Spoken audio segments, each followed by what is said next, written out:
¿Cómo va, gente? Bueno, esta es una de las pocas coupé BMW 700 o de Carlos 700 coupé que quedan, o que yo al menos vi.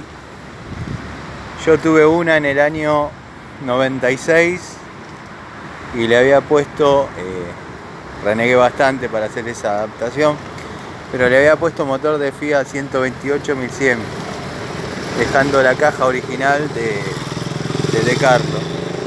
La verdad que estoy acá en la zona de Liniers y bueno, la vi, frené y decidí hacer el videito.